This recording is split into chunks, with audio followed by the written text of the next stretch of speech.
খায়বার বিজয় সপ্তম হিজরির মুহররম মাস। হুদাইবিয়া থেকে ফিরে রাসূলুল্লাহ সাল্লাল্লাহু আলাইহি ওয়াসাল্লাম মদিনায় জিলহজ ও মুহররম মাসের কিছু অংশ অতিবাহিত করেন। মুশরিকরা এবছর হজ করেনি। মুহররমের শেষাংশে তিনি খায়বার অভিযানে বের হন। আবু মুআত্তাব ইবনে আমর রাদিয়াল্লাহু আনহু বলেন, রাসূলুল্লাহ সাল্লাল্লাহু আলাইহি ওয়াসাল্লাম খায়বার পৌঁছে সাহাবীদের বললেন, থামো। তাদের মধ্যে আমিও ছিলাম। এরপর বললেন, হে আল্লাহ, আসমান জমিন ও তার মধ্যে অবস্থিত সব কিছুর অধিপতি, সব শয়তান এবং তারা যত লোককে গুমরাহ করেছে তাদেরও সর্বময় মালিক এবং বাতাস ও তার চালিত, বাহিত ও উৎক্ষিপ্ত জিনিসসমূহের নিরঙ্কুশ প্রভু। আমরা আপনার কাছে এই জনপদ তার অধিবাসীদের পক্ষ থেকে সর্বতোভাবে কল্যাণ কামনা করি, আর এই জনপদ ও অধিবাসীদের পক্ষ থেকে সব রকমের অকল্যাণ থেকে আপনার আশ্রয় প্রার্থনা করি। আল্লাহর নামে তোমরা এগিয়ে যাও। তিনি প্রতিটি জনপদে প্রবেশকালেই এ কথাগুলো বলতেন।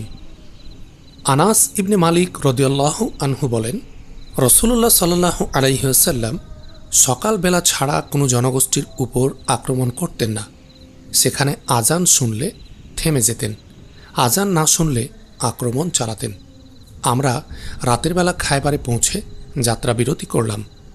রাসূলুল্লাহ সাল্লাল্লাহু আলাইহি ওয়াসাল্লাম আমাদেরকে নিয়ে সেখানে রাত কাটালেন, কিন্তু কোনো আজান শুনতে পেলেন না। অতঃপর তিনি আমাদের নিয়ে যাত্রা করলেন। আমি আবু তালহার পেছনে সাওয়ার হয়েছিলাম। আমার পা রাসূলুল্লাহ সাল্লাল্লাহু আলাইহি ওয়াসাল্লামের পা স্পর্শ করছিল। সকালবেলা খায়বারের শ্রমিকরা কোদাল ও ঝুড়ি নিয়ে দিনের কাজে বেরোচ্ছিল। রাসূলুল্লাহ সাল্লাল্লাহু আলাইহি ওয়াসাল্লাম ও তার বাহিনীকে দেখে তারা সবিস্ময়ে বলে উঠল, সর্বনাশ, মুহাম্মদ তার বাহিনীসহ হাজির হয়েছে দেখছি। বলেই তারা পালিয়ে পিছনে ফিরে যেতে লাগল। সে দৃশ্য দেখে রাসূলুল্লাহ সাল্লাল্লাহু আলাইহি ওয়াসাল্লাম বললেন, আল্লাহু আকবার, খায়বারের পতন ঘটেছে। আমরা কোনো জনপদে আগমন করলেই তার অধিবাসীর সকালবেলাটা দুর্ভাগ্যময় হয়ে ওঠে। ইবনে ইসহাক বলেন, রাসূলুল্লাহ সাল্লাল্লাহু আলাইহি ওয়াসাল্লাম মদিনা থেকে খায়বার যাওয়ার সময় ইসর পাহাড়ের উপর দিয়ে গিয়েছিলেন। এজন্য সেখানে একটা মসজিদ তৈরি করা হয়। এরপর যান সাহবার মধ্য দিয়ে। তারপর তার সমগ্র বাহিনী নিয়ে রাজি উপত্যকায় যাত্রা বিরতি করেন। এখানে তিনি খায়বারবাসী ও গাতফানিদের মধ্যবর্তী স্থানে অবস্থান গ্রহণ করেন, যাতে গাতফানিরা খায়বারবাসীদের সাহায্য করতে না পারে। তারা সব সময় রাসূলুল্লাহ সাল্লাল্লাহু আলাইহি ওয়াসাল্লামের বিরুদ্ধে খায়বারের ইয়াহুদীদের সাহায্য করত। গাতফানিরা রাসূলুল্লাহ সাল্লাল্লাহু আলাইহি ওয়াসাল্লামের আগমনের কথা শুনে একদল যোদ্ধা সংগ্রহ করে খায়বারের ইহুদিদের শক্তি বৃদ্ধি করতে অগ্রসর হল। কিছু দূর গেলেই পেছনে ফেলে আসা তাদের পরিবার পরিজন ও সহায় সম্পদের উপর আপতিত একটা বিপদের শোরগোল শুনতে পেল। তারা ভাবল, মুসলমানরা হয়তো তাদের পরিবার পরিজনের উপর ভিন্ন দিক থেকে গিয়ে চড়াও হয়েছে। তাই ফিরে গিয়ে তারা নিজ নিজ পরিবার পরিজন ও সহায় সম্পদের রক্ষণাবেক্ষণে নিয়োজিত হল এবং খায়বারবাসী ও রাসূলুল্লাহ সাল্লাল্লাহু আলাইহি ওয়াসাল্লামকে মোকাবিলার জন্য ছেড়ে দিল। এরপর রাসূলুল্লাহ সাল্লাল্লাহু আলাইহি ওয়াসাল্লাম ক্রমান্বয়ে খায়বারের ইহুদীদের ধন সম্পদ ও দুর্গসমূহ এক এক করে দখল করতে লাগলেন। তিনি সর্বপ্রথম তাদের নায়েম দুর্গ জয় করেন। এখানে সাহাবী মাহমুদ ইবনে মাসলামা শহীদ হন। তার উপর গম পিষা জাতার পাট ছুঁড়ে মারা হলে তিনি শহীদ হন। এরপর আবুল হুকাইকের দুর্গ কামুস বিজিত হয়। সেখানে থেকে তিনি কিছু সংখ্যক ইয়াহুদীকে আটক করেন। তাদের মধ্যে হুয়াই ইবনে আখতাবের কন্যা সাফিয়া অন্যতম। সে কিনানা ইবনে রাবির স্ত্রী ছিল। তার দুজন চাচাতো বোনও গ্রেফতার হয়। রাসূলুল্লাহ সাল্লাল্লাহু আলাইহি ওয়াসাল্লাম সাফিয়াকে নিজের জন্য মনোনীত করেন। দাহিয়া ইবনে খলিফা কালবি রাদিয়াল্লাহু আনহু রাসূলুল্লাহ সাল্লাল্লাহু আলাইহি ওয়াসাল্লামের নিকট সাফিয়াকে চেয়েছিলেন। তিনি সাফিয়াকে নিজের জন্য গ্রহণ করে নিয়েছিলেন বলে দাহিয়াকে তার চাচাতো বোনকে দিয়ে দেন। ক্রমে খায়বারের গ্রেফতারকৃত লোকদেরকে সাহাবীদের সকলের মধ্যে বন্টন করা হয়। এক এক করে খায়বারের কিল্লাগুলো এবং তাদের ধন সম্পদ রাসূলুল্লাহ সাল্লাল্লাহু আলাইহি ওয়াসাল্লামের হস্তগত হচ্ছিল। কেবল ওয়াতিহ ও সুলালিম নামক কিল্লা দুটি দখল করা তখনও বাকি ছিল। সব শেষে তিনি এ কেল্লা দুটি জয় করেন। এ দুটিকে তিনি 10 দিনের অধিক সময় ধরে অবরোধ করে রাখেন। ইয়াহুদ নেতা মারহাব অস্ত্রশস্ত্র সংগ্রহ করে রাসূলুল্লাহ সাল্লাল্লাহু আলাইহি ওয়াসাল্লামের মোকাবিলায় এগিয়ে এসে একটি রণোদ্দীপক কবিতা আবৃত্তি করতে লাগল। কবিতাটি হল, সমগ্র খায়বার জানে যে আমি মারহাব, অর্থাৎ খুব প্রতাপশালী, অস্ত্র দিয়ে আঘাত করতে পারদর্শী, অভিজ্ঞ ও বহুদর্শী বীর। কখনো এফোড় ওফোড় করে দিই, আবার কখনো শক্ত আঘাত করি। শার্দুলেরা যখন ক্ষুব্ধ হয়ে ধেয়ে আসে তখন আমার ধারে কাছেও কেউ ঘেঁষতে পারে না। সে চ্যালেঞ্জ করল, এসো আমার সাথে দ্বন্দ্ব যুদ্ধ করতে কে প্রস্তুত আছো? কাব ইবনে মালিক রাদিয়াল্লাহু আনহু রণসঙ্গীত আবৃত্তি করেই তার জবাবে বললেন, খায়বার জানে যে আমি কাব, আমি দুঃখ দুর্দশা ঘুচাই, সাহসী ও অনমনীয়। যখন যুদ্ধ বেঁধে যায় তখন যুদ্ধের পর যুদ্ধই চলতে থাকে। আমার আছে বিজলির আলোক ছটার মতো ধারালো তরবারি। আমরা তোমাদেরকে পদদলিত করব যাতে সব জটিলতার অবসান ঘটে। এতে আমরা পুরস্কৃত হব, অথবা আমাদের কাছে প্রচুর যুদ্ধলব্ধ সম্পদ চলে আসবে। যে সম্পদ আসবে বজ্রমুষ্টির আঘাতে, এবং তাতে কোনো তিরস্কারের অবকাশ থাকবে না। রাসূলুল্লাহ সাল্লাল্লাহু আলাইহি ওয়াসাল্লাম বললেন, এই লোকটির সাথে কে লড়তে প্রস্তুত আছে? মুহাম্মদ ইবনে মাসলামা রাদিয়াল্লাহু আনহু বললেন, ইয়া রাসূলুল্লাহ, আমি তার সাথে লড়তে প্রস্তুত আছি। আল্লাহর কসম, আমি ভীষণ লড়াকু। আমি ওর থেকে স্বজন হত্যার প্রতিশোধ নিতে চাই। গতকাল সে আমার ভাইকে, অর্থাৎ মাহমুদ ইবনে মাসলামাকে হত্যা করেছে। রাসূলুল্লাহ সাল্লাল্লাহু আলাইহি ওয়াসাল্লাম বললেন, যাও, হে আল্লাহ, মারহাবকে পর্যদুস্ত করতে ওকে সাহায্য করো। অতপর মুহাম্মদ ইবনে মাসলামা ও মারহাবের মধ্যে তুমুল যুদ্ধ শুরু হলো। একটি পুরনো বৃক্ষ তাদের মাঝখানে আড় হয়ে দাঁড়ালো। উভয়ে পালাক্রমে ওই গাছের আড়ালে আশ্রয় নিতে লাগল। একসময় মারহাবের তরবারি মুহাম্মদ ইবনে মাসলামার ঢালে আটকে গেল। তৎক্ষণাৎ মুহাম্মদ ইবনে মাসলামা তরবারির আঘাতে মারহাবকে হত্যা করল। মারহাব নিহত হলে তার ভাই ইয়াসার হুঙ্কার দিয়ে এগিয়ে এলো। হিশাম ইবনে উরওয়ার মতানুসারে জুবাইর ইবনুল আওয়াম তার সাথে যুদ্ধে গেলেন। একথা শুনে তার মাতা সাফিয়া বিনতে আব্দুল মুত্তালিব জিজ্ঞেস করলেন, হে আল্লাহর রসুল, আমার পুত্র কি নিহত হবে? তিনি বললেন, না, তোমার পুত্র ইনশাআল্লাহ ইয়াসারকে হত্যা করবে। জুবাইর সত্যি সত্যি ইয়াসারকে হত্যা করলেন।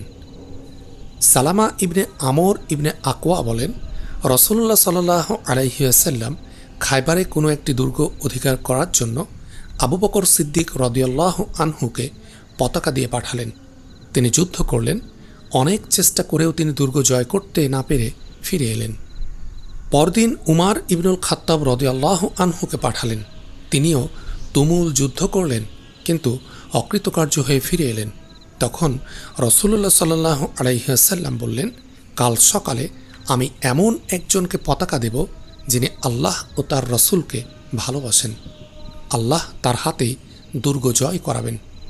তিনি যুদ্ধের ময়দান থেকে কখনো পালাবার মতো লোক না। রাসূলুল্লাহ সাল্লাল্লাহু আলাইহি ওয়াসাল্লাম আলী রাদিয়াল্লাহু আনহুকে ডাকলেন। তিনি তখন চক্ষু রোগে ভুগছিলেন। রাসূলুল্লাহ সাল্লাল্লাহু আলাইহি ওয়াসাল্লাম তার চোখে থুতু দিলেন এবং বললেন, এই পতাকা নিয়ে এগিয়ে যাও। আল্লাহ যতক্ষণ তোমার হাতে বিজয় না দেন ততক্ষণ লড়াই করে যাও। সালামা বলেন, তিনি এগিয়ে গেলেন।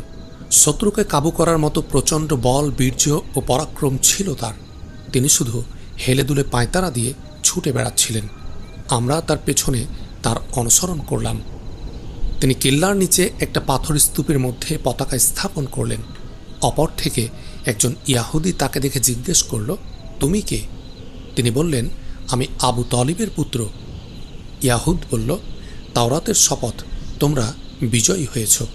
অবশেষে আল্লাহ আলীর হাতে বিজয় দান করেন। রাসূলুল্লাহ সাল্লাল্লাহু আলাইহি ওয়াসাল্লাম খায়বারবাসীকে তাদের দুই দুর্গ ওয়াতিহ ও সুলালিমে অবরোধ করলেন। যখন তারা নিশ্চিতভাবে বুঝল যে মৃত্যু ছাড়া আর কোনো উপায় নেই, তখন তারা তার কাছে প্রাণ ভিক্ষা চাইল এবং খায়বার থেকে তাদেরকে বহিষ্কার করার প্রস্তাব দিল। রাসূলুল্লাহ সাল্লাল্লাহু আলাইহি ওয়াসাল্লাম এ প্রস্তাব মেনে নিলেন ও প্রাণ ভিক্ষা দিলেন।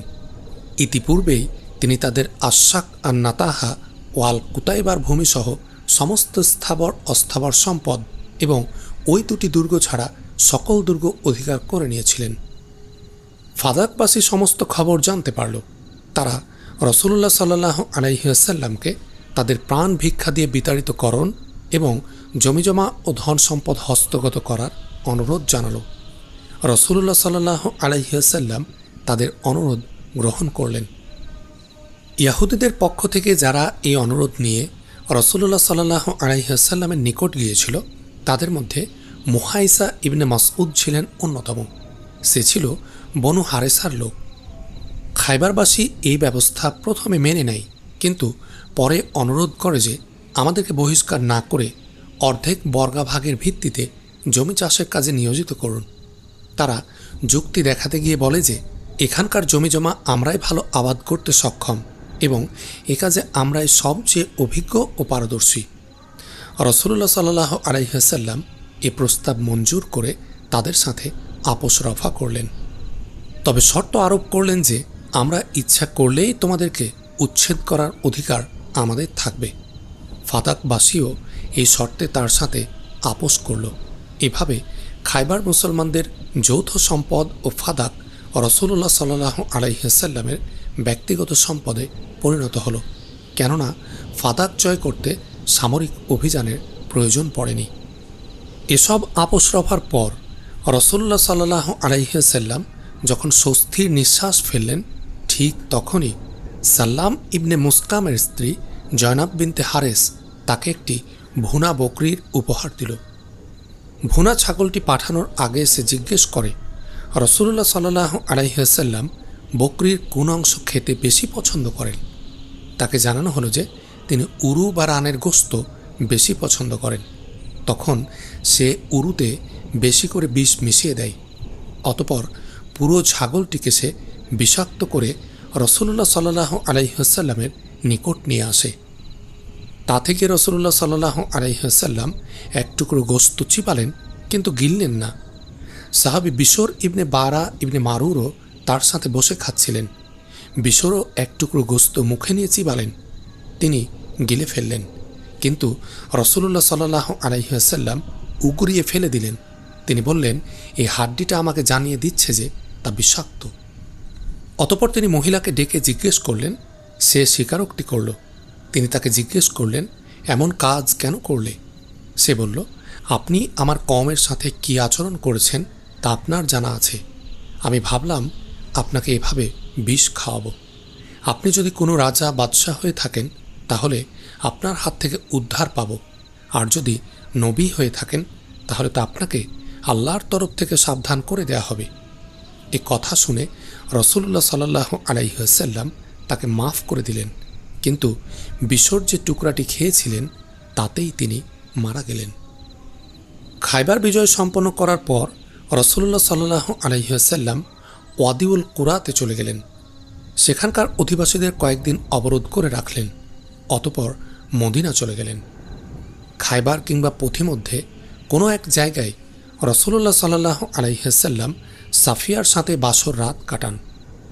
আনাস ইবনে মালিক রাদিয়াল্লাহু আনহুর মা উম্মে সুলাইম বিনতে মিলহান সাফিয়াকে বধূর বেশে সাজিয়ে দিয়েছিলেন। রাসূলুল্লাহ সাল্লাল্লাহু আলাইহি ওয়াসাল্লাম তার গম্বুজ সদৃশ একটি তাঁবুতে তাকে নিয়ে বাসর রাত যাপন করলেন। এদিকে আবু আইয়ুব খালিদ ইবনে যায়েদ রাদিয়াল্লাহু আনহু উন্মুক্ত তরবারি হাতে নিয়ে সারা রাত জেগে রাসূলুল্লাহ সাল্লাল্লাহু আলাইহি ওয়াসাল্লামকে পাহারা দিলেন। সারা রাত তিনি তাঁবুর গৃহের চারপাশে টহল দেন। সকালবেলা রাসূলুল্লাহ সাল্লাল্লাহু আলাইহি ওয়াসাল্লাম তাকে দেখে জিজ্ঞাসা করলেন, ব্যাপার কি আবু আইয়ুব? তিনি জবাব দিলেন, ইয়া রাসূলুল্লাহ, এই মহিলার পক্ষ থেকে আপনার উপর কোনো বিপদ আসে এই আশঙ্কায় আমি পাহারা দিচ্ছিলাম, কেননা তার পিতা, স্বামী ও গোত্রের অন্যান্য লোকজনকে আপনি হত্যা করিয়েছেন। তাছাড়া সে সবেমাত্র ইসলাম গ্রহণ করেছে, তাই তার দিক থেকে আপনার উপর বিপদের আশঙ্কা করেছিলাম। অনেকে বলেন, এ কথা শুনে রাসূলুল্লাহ সাল্লাল্লাহু আলাইহি ওয়াসাল্লাম বলেছিলেন, হে আল্লাহ, আবু আয়ুব যেভাবে সারা রাত আমার হেফাজতে নিয়োজিত ছিল, তেমনি আপনিও তাকে হেফাজত করুন। খায়বার থেকে ফেরার পথে এক জায়গায় রাসূলুল্লাহ সাল্লাল্লাহু আলাইহি ওয়াসাল্লাম যাত্রা বিরতি করেন। শেষ রাতে তিনি বললেন, আমরা যাতে এখন ঘুমাতে পারি সেজন্য ফজরের সময় আমাদের ডেকে দেওয়ার দায়িত্ব কে নিতে পারে? বিলাল রাদিয়াল্লাহু আনহু বললেন, ইয়া রাসূলুল্লাহ, আমি এ দায়িত্ব নিতে পারি। তখন রাসূলুল্লাহ সাল্লাল্লাহু আলাইহি ওয়াসাল্লাম ও তার সহগামী মুসলমানগণ যাত্রা বিরতি করলেন এবং ঘুমিয়ে পড়লেন। রাতে বিলাল রাদিয়াল্লাহু আনহু নামাজ পড়তে শুরু করলেন। কিছুক্ষণ নামাজ পড়ার পর তিনি উটের গায়ে হেলান দিয়ে প্রভাত হবার প্রতীক্ষায় বসে রইলেন। একসময় তিনি ঘুমিয়ে পড়লেন। ফলে রাসূলুল্লাহ সাল্লাল্লাহু আলাইহি ওয়াসাল্লাম ও মুসলিম মুজাহিদগণ যথাসময়ে ঘুম থেকে জাগতে সক্ষম হলেন না। তপ্ত রোদের পরশ লাগার সাথে সাথেই তাদের ঘুম ভাঙল। প্রথমেই রাসূলুল্লাহ সাল্লাল্লাহু আলাইহি ওয়াসাল্লাম ঘুম থেকে জেগে উঠলেন। উঠেই তিনি বিলাল রাদিয়াল্লাহু আনহুকে বললেন, বিলাল, তুমি আজ এ কী করলে? তিনি বললেন, হে আল্লাহর রাসূল, যে ঘুমে আপনাকে ধরেছিল সেই ঘুমের কাছে আমিও পরাভূত হয়েছি। রাসূলুল্লাহ সাল্লাল্লাহু আলাইহি ওয়াসাল্লাম বললেন, তুমি ঠিকই বলেছ। এরপর তিনি নিজের উট নিয়ে অল্প কিছু দূর এগিয়ে গেলেন। তারপর উট থামিয়ে দিয়ে অজু করলেন। সাহাবাগণও অজু করলেন। তারপর বিলালকে নামাজ শুরু করার জন্য ইকামাত দিতে বললেন। তিনি ইকামাত বললেন। তখন রাসূলুল্লাহ সাল্লাল্লাহু আলাইহি ওয়াসাল্লাম সাহাবীদের নিয়ে নামাজ পড়লেন।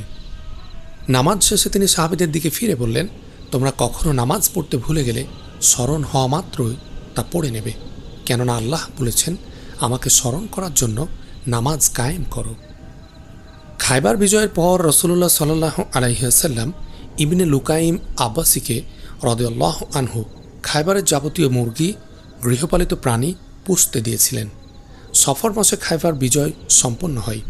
ইবনে লুকাইম খায়বার সম্পর্কে একটি কবিতা আবৃত্তি করেন, যা নিম্নরূপ: এক দুরন্ত দুঃসাহসী সাদা বেশধারী সেনাদল পরিবেষ্টিত নবী কর্তৃক নাতা আক্রান্ত হল। নাতাবাসী যখন ইতস্তত বিক্ষিপ্ত হয়ে পড়ল এবং আসলাম ও গিফার গোত্রদ্বয় তার মাঝে বিচ্ছিন্ন হল, তখন তারা নিশ্চিত হল পরাজয় সম্পর্কে। বনু আমর ইবনে জুরআর লোকেরা প্রভাতকালে দেখতে পেল আশশাব এর অধিবাসী দিনের বেলাতেই ঘোর অন্ধকারে পতিত হয়েছে। তার সমগ্র সমভূমি জুড়ে দৌড়ে গেছে ধ্বংস ও মৃত্যু। প্রত্যুষে চিৎকারকারী মোরগগুলো ছাড়া কোনো কিছুকেই তা অবশিষ্ট রাখেনি। আর প্রতিটি দুর্গকে অধিকার করেছে আব্দ আসহাল কিংবা বনু নাজ্জারের অশ্বারোহীগণ। আর মুহাজির যারা শিরস্ত্রাণের উপর দিয়ে তাদের কপালকে উন্মুক্ত করেছে, যারা পালানোর কথা চিন্তাও করতে পারে না। আমি জানতাম মুহাম্মদ অবশ্যই জয়লাভ করবে এবং যুগ যুগ ধরে সেখানে অবস্থান করবে। সেই দিনের চিৎকারে হুঙ্কারে ইহুদিদের চোখ খুলে গেছে। জাফর ইবনে আবু তালিবের আবিসিনিয়া থেকে প্রত্যাবর্তন। ইবনে হিশাম বলেন, সাহাবী জানিয়েছেন, আবু তালিব তনয় জাফর খায়বার বিজয়ের দিন রাসূলুল্লাহ সাল্লাল্লাহু আলাইহি ওয়াসাল্লামের নিকট ফিরে আসেন। তিনি তার কপালে চুমু খেলেন এবং আলিঙ্গন করে বললেন, আজ আমি খায়বার বিজয়ে বেশি খুশি না জাফরের প্রত্যাবর্তনে বেশি খুশি তা নির্ণয় করতে পারছি না। ইবনে ইসহাক বলেন, রাসূলুল্লাহ সাল্লাল্লাহু আলাইহি ওয়াসাল্লামের সাহাবীদের মধ্যে যারা আবিসিনিয়াতে থেকে গিয়েছিলেন তাদেরকে আনতে নাজ্জাশের নিকট আমর ইবনে উমাইয়া দামারিকে পাঠানো হয়। তিনি তাদেরকে দুখানা জাহাজে করে নিয়ে আসেন। এ সময় রাসূলুল্লাহ সাল্লাল্লাহু আলাইহি ওয়াসাল্লাম হুদাইবিয়ার চুক্তি সম্পাদন করার পর খায়বারে অবস্থান করছিলেন। সেখানে যেসব সাহাবী প্রবাস জীবন কাটাচ্ছিলেন তারা হলেন বনু হাসিম ইবনে আব্দ মানাফ গোষ্ঠীর জাফর ইবনে আবু তালিব, তাঁর স্ত্রী আসমা বিনতে উমাইস খাসআমিয়া, আবিসিনিয়ায় অবস্থানকালে জন্মগ্রহণকারী পুত্র আবদুল্লাহ ইবনে জাফর, বনু আব্দ শামস ইবনে আব্দ মানাফ গোষ্ঠীর খালিদ ইবনে সাঈদ ইবনে উমাইয়া, তার স্ত্রী আমিনা বিনতে খালফ, পুত্র সাঈদ ও কন্যা আমাহ, উভয়ে আবিসিনিয়ায় জন্মগ্রহণ করেন। খালিদের ভাই আমর পরবর্তীকালে উমার ইবনুল খাত্তাব নিয়োজিত ইসলামী বাইতুল মালের কোষাধ্যক্ষ মুয়াইকিব ইবনে আবু ফাতিমা এবং আবু মুসা আশআরি রাদিয়াল্লাহু আনহুম। বনু আসাদ ইবনে আব্দুল উজ্জার আসওয়াদ ইবনে নাওফেল ইবনে খোয়াইলিদ। বনু আব্দুদ্দার ইবনে কুসায়ের জাহাম ইবনে কায়েস। বনু জুহরার আমের ইবনে আবি অক্কাস ও উতবা ইবনে মাসউদ। বনু তাইম ইবনে মারুরের হারেস ইবনে খালিদ ইবনে সাখার। বনু জুমাহ ইবনে আমরের ওসমান ইবনে রাবিয়া ইবনে উহজান। বনু সাহম ইবনে আমরের মাহমিয়া ইবনে আল জাজা। বনু আদি ইবনে কাবের মামার ইবনে আবদুল্লাহ ইবনে নাদলাহ। বনু আমের ইবনে লুয়ায়ের আবু হাতিম ইবনে আমর ও মালিক ইবনে রাবিয়া। বনু হারেস ইবনে ফিহির ইবনে মালিকের হারিস ইবনে আব্দুল কায়েস ইবনে লাকিত। সেখানে অবস্থানকারী যেসব মুসলমান ইন্তিকাল করেন তাদের স্ত্রীদের কেউ কেউ তাদের সঙ্গে চলে আসেন। নাজাসী সর্বমোট 16 জন পুরুষকে আমর ইবনে দামারির সাথে 2খানা জাহাজে করে পাঠিয়ে দেন। আবিসিনিয়ার প্রবাসী মুসলমানদের মধ্যে যারা বদর যুদ্ধে অংশগ্রহণ করেনি, যারা রাসূলুল্লাহ সাল্লাল্লাহু আলাইহি ওয়াসাল্লাম মক্কায় অবস্থানকালে প্রত্যাবর্তন করেননি বরং তার পরে এসেছেন এবং যাদেরকে নাজাসী এই 2 জাহাজে পাঠাননি, তাদের মধ্যে সর্বমোট পুরুষের সংখ্যা ছিল 34 জন। উমরাতুল কাজা 7ম হিজরি সন জিলকদ মাস। খায়বার থেকে প্রত্যাবর্তনের পর রাসূলুল্লাহ সাল্লাল্লাহু আলাইহি ওয়াসাল্লাম মদিনায় রবিউল আওয়াল থেকে শাওয়াল মাস পর্যন্ত অবস্থান করেন। এ সময় তিনি বিভিন্ন সামরিক অভিযানে নিজে গমন করেন অথবা অন্য সাহাবীদের পাঠান। এরপর জুলকদ মাসে তিনি আগের বছরের পরিত্যক্ত উমরার কাজা করার জন্য মক্কা অভিমুখে যাত্রা করেন। আগের বছর এই মাসেই মুশরিকরা তাকে পথিমধ্যে বাধা দেয় এবং উমরা বাদ দিয়ে ফিরে আসতে বাধ্য করে। ওই একই সফরে আগের বছর যেসব মুসলিম তার সাথী হয়েছিলেন তারা রাসূলুল্লাহ সাল্লাল্লাহু আলাইহি ওয়াসাল্লামের সফর সঙ্গী হলেন। এটি ছিল 7ম হিজরি সন। মক্কাবাসী তার আগমনের খবর পেয়ে মক্কা থেকে বেরিয়ে অন্যত্র চলে গেল। কুরাইশরা পরস্পর বলাবলি করছিল যে মুহাম্মদ ও তার সহচরবৃন্দ অত্যন্ত অভাব অনটন ও দুঃখ কষ্টের মধ্যে কালাতিপাত করছে।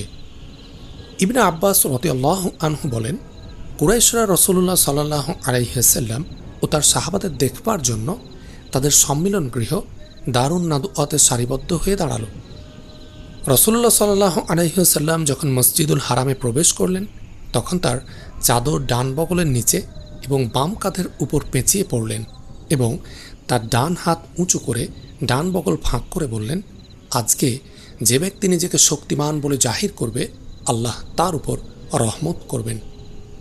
একথা বলার পর তিনি হাজরে আসওয়াদ চুম্বন করলেন। অতঃপর তিনি ও তার সাহাবাগণ জোরে জোরে বিরচিত ভঙ্গিতে হাঁটতে লাগলেন। কাবা ঘরের আড়ালে গিয়ে কুরাইশদের দৃষ্টির অন্তরালে গেলে রুকুনে ইয়ামানি চুম্বন করে স্বাভাবিক ভঙ্গিতে হেঁটে রুকুনে আসওয়াদে পৌঁছে এক চক্কর সমাপ্ত করলেন। অতঃপর আগের মতো বিরচিত ভঙ্গিতে জোরে জোরে হাঁটলেন। এভাবে 3 চক্কর দিলেন এবং বাকি চক্করগুলো স্বাভাবিক ভঙ্গিতে হেঁটে সম্পূর্ণ করলেন।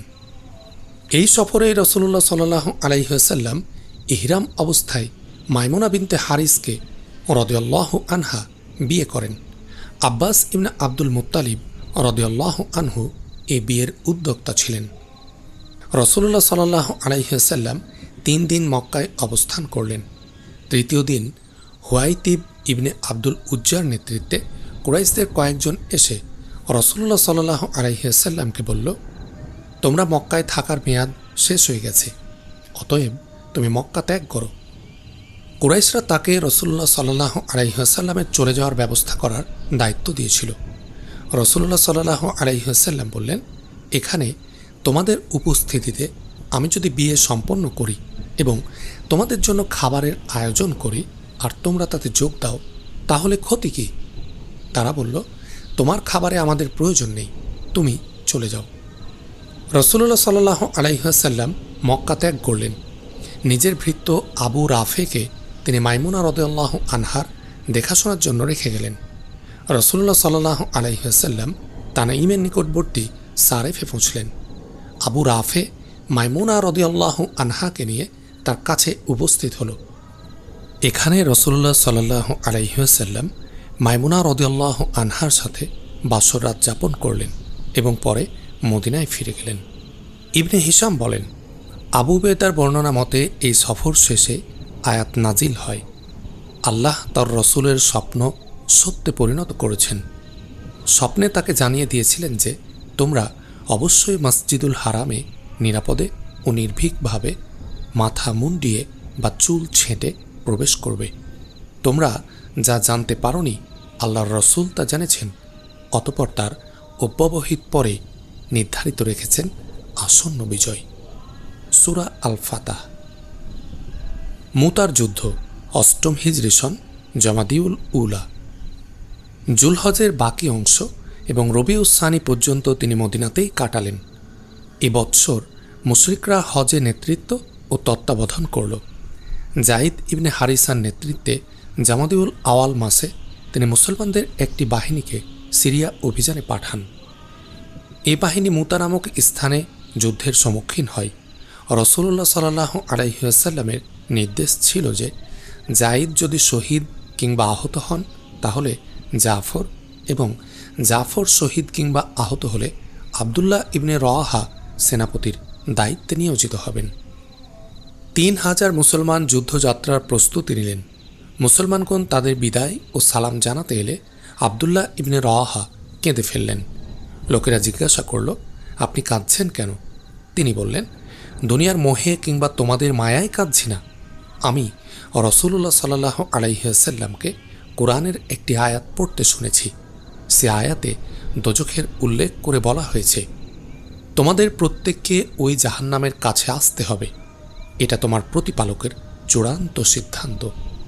মরিয়ম, আমি বুঝতে পারছি না জাহান্নামের পার্শ্বে যাওয়ার পর আমি কিভাবে তা থেকে উদ্ধার পাব। মুসলমানগণ তাকে সান্ত্বনা দিয়ে বললেন, আল্লাহ তোমাদের সঙ্গী হন, তিনি তোমাদেরকে জাহান্নাম থেকে রক্ষা করুন এবং আমাদের কাছে সহি সালামতে ফিরিয়ে আনুন। জবাবে আবদুল্লাহ ইবনে রওয়াহা এই কবিতা আবৃত্তি করলেন, আমি পরম করুণাময়ের কাছে ক্ষমা চাচ্ছি আর কামনা করছি যেন কাফিরদের রক্ত ক্ষয়কারী ব্যাপক আঘাত হানতে সক্ষম হই, অথবা আমার রক্ত পিপাসু হাত দিয়ে বর্ষার এমন আঘাত হানতে পারি যা দ্রুত মৃত্যুর মুখে শত্রুকে নিক্ষিপ্ত করবে ও তার কলিজা ও নাড়িভুড়ি ছিন্ন ভিন্ন করবে, যেন আমার কবরের কাছে দিয়ে অতিক্রমকারীরা বলতে পারে যে এই ব্যক্তিকে আল্লাহ হিদায়াতের পথে চালিত করে গাজী বানিয়ে দিয়েছিলেন এবং সে সুপথে চালিত হয়েছিল। অতঃপর বাহিনী রওনা হল। রাসূলুল্লাহ সাল্লাল্লাহু আলাইহি ওয়াসাল্লামও তাদের সাথে কিছু দূর গেলেন। কিছু দূর গিয়ে তিনি তাদেরকে বিদায় দিয়ে যখন ফিরে এলেন তখন আবদুল্লাহ ইবনে রওয়াহা এই কবিতা আবৃত্তি করলেন, যে মহান ব্যক্তিকে বিদায় জানালাম, আল্লাহ সেই শ্রেষ্ঠ বন্ধু ও সর্বোত্তম বিদায়কারীকে খেজুরের বিথিতে সুখে শান্তিতে রাখুন। অতপর মুসলিম বাহিনী যাত্রা শুরু করল। শামের তথা সিরিয়ার মায়ান নামক স্থানে পৌঁছে তারা যাত্রা বিরতি করলেন। সেখানে তারা জানতে পারলেন যে রোম সম্রাট হিরাক্লিয়াস ১,০০,০০০ সৈন্য নিয়ে বালকা এলাকার মায়াব নামক স্থানে শিবির স্থাপন করেছে। লাখাম, জুজাম, বাহরা ও বালি গোত্রের আরও ১,০০,০০০ লোক তাদের সাথে যোগ দিয়েছে। তাদের নেতৃত্বে রয়েছে বালি গোত্রের এক ব্যক্তি এবং ইরাস গোত্রের আরেকজন তার সহকর্মী, তার নাম মালিক ইবনে রাফেলা। মুসলিম বাহিনী এসব খবর জেনে মায়ানে ২ দিন অবস্থান করল এবং তাদের করণীয় সম্পর্কে চিন্তা ভাবনা করল। অবশেষে তারা সিদ্ধান্ত নিলেন যে রাসূলুল্লাহ সাল্লাল্লাহু আলাইহি ওয়াসাল্লামের কাছে পত্র পাঠিয়ে শত্রু লোক লস্করের সংখ্যা জানবেন। তিনি হয় আরও সৈন্য পাঠিয়ে তাদের সাহায্য করবেন, নচেত যা ভালো মনে করেন নির্দেশ দেবেন এবং সেই মোতাবেক তারা কাজ করবেন। আবদুল্লাহ ইবনে রওয়াহা মুসলমানদেরকে উৎসাহিত করে বললেন, হে মুসলিমগণ, আজ তোমরা যা অপছন্দ করছ সেটাই তোমরা কামনা করছিলে, আর তা হলো শাহাদাত। আমরা সংখ্যা, শক্তি বা সংখ্যাধিক্যের জোরে লড়াই করি না।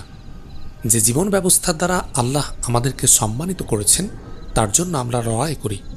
অতএব এগিয়ে যাও। বিজয় বা শাহাদাত এই দুটো উত্তম জিনিসের যে কোনো একটা অবশ্যই আমাদের জন্য নির্ধারিত আছে। মুসলমানগণ সবাই বললেন, আল্লাহর শপথ, ইবনে রাওয়াহা হক কথা বলেছেন। অতপর মুসলমানগণ অগ্রসর হলেন। বালকা সীমান্তের কাছে পৌঁছতে তারা হিরাক্লিয়াসের সম্মিলিত রোমক ও আরব বাহিনীর সম্মুখীন হলেন। বালকার সেই স্থানটির নাম মাশারিফ। শত্রুরা নিকটবর্তী হল। মুসলমানরা একদিকে সরে গিয়ে মুতা নামক একটি গ্রামে অবস্থান নিলেন। বাহিনীর দক্ষিণ ভাগে বনু উজরার উতবা ইবনে কাতাদা রাদিয়াল্লাহু আনহুকে এবং বাম অংশে আনসারি উবাদা ইবনে মালিক রাদিয়াল্লাহু আনহুকে দায়িত্ব দিয়ে মুসলমানগণ রণপ্রস্তুতি নিলেন। অতপর উভয় পক্ষে তুমুল যুদ্ধ শুরু হল। প্রধান সেনাপতি জাইদ ইবনে হারিসা রাসূলুল্লাহ সাল্লাল্লাহু আলাইহি ওয়াসাল্লামের পতাকা বহন করে প্রাণপণ যুদ্ধ করে শাহাদাত বরণ করলেন। তারপর পতাকা হাতে নিলেন জাফর ইবনে আবু তালিব। তিনি ঘোড়া থেকে নেমে ঘোড়ার পা কেটে ফেললেন এবং যুদ্ধ করে শহীদ হলেন। শাহাদাত বরণের প্রাক্কালে তিনি এক কবিতা আবৃত্তি করলেন, আহ, কি চমৎকার জান্নাত এবং তার সান্নিধ্য লাভ! জান্নাত যেমন অতি উত্তম ও পবিত্র, তার পানীয় তেমনি। রোমকদের আযাব ঘনিয়ে এসেছে। তারা কাফির এবং আমার তুলনায় অনেক নিকৃষ্ট, যদিও তাদের আঘাত খেয়েছি। ইবনে হিশাম বলেন, নির্ভরযোগ্য সূত্রে আমি জানতে পেরেছি যে জাফর ইবনে আবু তালিব প্রথমে ডান হাতে পতাকা তুলে ধরলেন। শত্রুর তরবারিতে ডান হাত কাটা গেলে বাম হাতে পতাকা তুলে ধরলেন। সে হাতও কাটা গেল। তখন তিনি তার দুই ডানা দিয়ে চেপে ধরলেন পতাকা। এরপর শত্রুর আঘাতে শাহাদাত বরণ করলেন। আল্লাহ তার উপর সন্তুষ্ট হন। এ সময় তার বয়স ছিল 33 বছর। আল্লাহ তাআলা তাকে জান্নাতে দুইখানা ডানা দেন, যাতে তিনি যেখানে খুশি উড়ে বেড়াতে থাকেন। কথিত আছে যে একজন রোমক সৈন্য তাকে তরবারির আঘাতে দ্বিখণ্ডিত করে ফেলেছিল। ইবনে ইসহাক বলেন, জাফর শহীদ হওয়ার পর আবদুল্লাহ ইবনে রাওয়াহা পতাকা তুলে ধরলেন এবং ঘোড়ায় সাওয়ার হয়ে সামনে অগ্রসর হলেন। তিনি ঘোড়া থেকে নেমে লড়াইতে অংশ নেবেন কিনা ভাবতে কিছুটা ইতস্তত করতে লাগলেন। অতপর স্বগতভাবে বললেন, কসম খেয়ে বলছি, হে ইবনে রাওয়াহা, এই ময়দানে তোমাকে নামতেই হবে।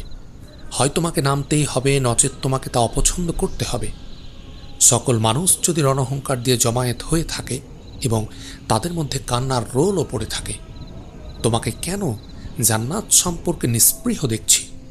সুখে শান্তিতে অনেক দিন তো কাটিয়েছ, অথচ তুমি তো আসলে একটি পুরনো পাত্রে এক ফোঁটা পানি ছাড়া আর কিছুই ছিলে না। হে আমার আত্মা, আজ যদি নিহত না হও তাহলেও তোমাকে একদিন মরতেই হবে। এটা রণাঙ্গন, মৃত্যুর ঘর, যাতে তুমি প্রবেশ করেছ। তুমি এ যাবৎ যা চেয়েছ পেয়েছ। এখন যদি ওই দুজনের মতো, অর্থাৎ জাইদ ও জাফরের মতো কাজ করো, তাহলে সঠিক পথে চালিত হবে। অতপর তিনি ঘোড়ার পিঠ থেকে নামলেন। তখন তার এক চাচাতো ভাই এক টুকরো হাড্ডি জড়িত গোশত এনে তাকে দিয়ে বললেন, নাও, এটা খেয়ে একটু শক্তি অর্জন করো, কেননা তুমি এই কদিনে অত্যধিক কষ্ট করেছ। তিনি গোশতের টুকরোটা নিয়ে দাঁত দিয়ে কিছুটা ছিঁড়ে নিয়েছেন। এমন সময় একপাশে লোকজনের ভীষণ মারামারি হুড়োহুড়ির শব্দ শুনতে পেলেন। তখন তিনি বললেন, আমি বেঁচে থাকতে? তিনি গোশতের টুকরোটা ছুঁড়ে ফেললেন, তরবারি হাতে অগ্রসর হলেন এবং যুদ্ধ করতে করতে শহীদ হয়ে গেলেন। এরপর বনু আজলান গোত্রের সাবিত ইবনে আকরাম পতাকা হাতে নিলেন। তিনি বললেন, হে মুসলমানগণ, তোমরা সর্বসম্মতভাবে একজন সেনাপতি বানাও। সবাই বলল, আপনিই আমাদের সেনাপতি। তিনি বললেন, আমি এ দায়িত্ব পালনে সক্ষম নই। তখন মুসলমানগণ খালিদ ইবনে ওয়ালিদকে সেনাপতি বানালেন। তিনি পতাকা হাতে নিয়ে বীর বিক্রমে লড়াই করতে লাগলেন। সেনাবাহিনীকে নিয়ে একবার এক কিনারে চলে যান, আবার এগিয়ে আসেন, এভাবে লড়াই চালাতে লাগলেন। একবার তিনি যেই এক কিনারে গিয়েছেন, অমনি রোমক বাহিনীও কিনারে চলে গেল এবং রণে ভঙ্গ দিল। পরে তিনি মুসলিম সেনাবাহিনীকে নিয়ে মদিনায় ফিরে গেলেন। বর্ণিত আছে যে মুসলিম বাহিনী যখন শত্রু কর্তৃক আক্রান্ত হচ্ছিল, তখন রাসূলুল্লাহ সাল্লাল্লাহু আলাইহি ওয়াসাল্লাম বলছিলেন, জাইদ ইবনে হারিসা পতাকা তুলে ধরেছিল এবং যুদ্ধ করতে করতে শহীদ হয়েছে। এরপর জাফর পতাকা তুলে ধরেছিল এবং যুদ্ধ করতে করতে শহীদ হয়েছে। অতপর রাসূলুল্লাহ সাল্লাল্লাহু আলাইহি ওয়াসাল্লাম নীরব রইলেন। এতে আনসারদের মুখ বিবর্ণ হয়ে গেল। তারা ভাবলেন আবদুল্লাহ ইবনে রওয়াহার একটা অপ্রীতিকর কিছু ঘটেছে হয়তো। কিছুক্ষণ পর তিনি বললেন, জাফরের পর আবদুল্লাহ ইবনে রওয়াহা পতাকা তুলে ধরেছিল এবং যুদ্ধ করতে করতে শহীদ হয়েছে।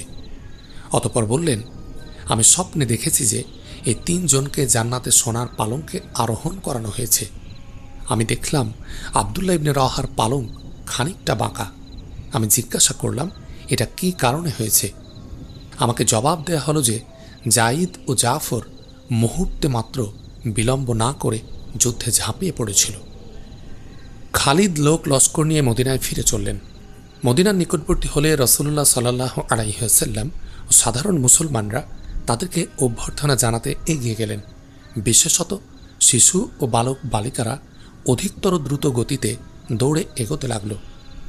রাসূলুল্লাহ সাল্লাল্লাহু আলাইহি ওয়াসাল্লাম একটি জন্তুর পিঠে সাওয়ার হয়ে মুসলিম জনসাধারণের সাথে এগিয়ে চললেন।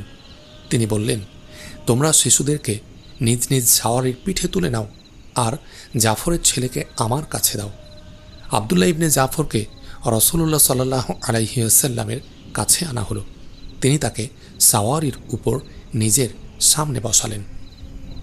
এ সময় মদিনার মুসলমানগণ এই বাহিনীর দিকে মাটি ছুঁড়ে মারছিল আর বলছিল, হে পলাতকের দল, তোমরা আল্লাহর পথে জিহাদে গিয়ে পালিয়েছ? রাসূলুল্লাহ সাল্লাল্লাহু আলাইহি ওয়াসাল্লাম বললেন, না, তারা ভাগেনি, বরং তারা নতুন করে হামলা চালাবে ইনশাআল্লাহ। এই সময় হাসান ইবনে সাবিতের কবিতা শুনে মুতার যুদ্ধফেরত সাহাবীরা কান্নায় ভেঙে পড়েন। কবিতাটির মর্ম নিম্নরূপ: মদিনাতে আমি কাটিয়েছি অপেক্ষাকৃত কষ্টদায়ক রজনী। সকল মানুষ যখন ঘুমিয়েছে তখন আমি ঘুমাতে পারিনি। বন্ধুর স্মৃতি আমার চোখে অশ্রুর বন্যা বইয়ে দিয়েছে। বস্তুত স্মৃতিই হলো কান্নার প্রধান উদ্দীপক। সত্যিই বন্ধুকে হারানো একটা বিরাট পরীক্ষা। তবে অনেক মহৎ ব্যক্তি আছেন যারা পরীক্ষার সম্মুখীন হয়ে ধৈর্য ধারণ করেন। সর্বোত্তম মুসলমানদের দেখলাম একের পর এক দলে দলে যুদ্ধে ঝাঁপিয়ে পড়ল এবং তাদের পরপরই ঝাঁপিয়ে পড়ল তাদের উত্তর পুরুষগণ। মুতায় একের পর এক শাহাদাত বরণকারী এই লোকদেরকে আল্লাহ কখনো নৈকট্য লাভে বঞ্চিত করবেন না। তাদের মধ্যে উল্লেখযোগ্য ব্যক্তি হল 2 ডানাধারী জাফর, জাইদ ও আবদুল্লাহ। বস্তুত মৃত্যুর কারণগুলো ছিল বড়ই ভয়ানক। একদা সকালে তারা মুমিনদের নিয়ে যুদ্ধে যাত্রা করল। জনৈক ভাগ্যবান ব্যক্তি ছিল তাদের অধিনায়ক, বনু হাসিম গোষ্ঠীর মধ্যে, যিনি পূর্ণিমার চাঁদের মতো দীপ্ত। জুলুমকে মেনে নিতে অস্বীকার করেছিলেন যেই দুঃসাহসী বীর। তারপর তিনি প্রচণ্ড আক্রমণ চালালেন রণাঙ্গনের পরাজয়ের পত্তলিকদের উপর। অবশেষে একসময় তিনি বেসামাল হয়ে নুয়ে পড়ে গেলেন আর শহীদদের দলভুক্ত হলেন, যার পুরস্কার জান্নাত এবং সবুজ নিবিড় কাননসমূহ। আমরা জাফরের মধ্যে লক্ষ্য করতাম মুহাম্মাদের অকুণ্ঠ আনুগত্য এবং নির্দেশ প্রদানের বেলায় সুদৃঢ় অধিনায়কত্ব। বনু হাসিম বংশে মর্যাদা ও গৌরবের স্তম্ভ এখনও বিদ্যমান। তারা ইসলামের পর্বত সদৃশ, আর তাদের সহচরগণ সেই পর্বতের গায়ের প্রজ্জ্বল পাথর। সেই সৌম্যদর্শন মহৎ সজ্জনদের মধ্যে রয়েছেন জাফর, আলী, সর্বজনমান্য মুহাম্মদ সাল্লাল্লাহু আলাইহি ওয়াসাল্লাম, হামজা, আব্বাস ও আকিল। বস্তুত চন্দন বৃক্ষের যেখানেই নিংড়ানো হোক, সেখান থেকেই চন্দনের নির্যাসই বেরোতে বাধ্য। কোনো কঠিন সমস্যায় যখন লোকেরা নিরুপায় ও সংকটাপন্ন হয়ে পড়ে, তখন তাদের দ্বারাই সংকটের সুরাহা হয়। তারা সব আল্লাহর আপনজন। তাদের উপর আল্লাহ তার বিধান নাজিল করেছেন এবং তাদের কাছেই সুরক্ষিত রয়েছে সেই পবিত্র গ্রন্থ।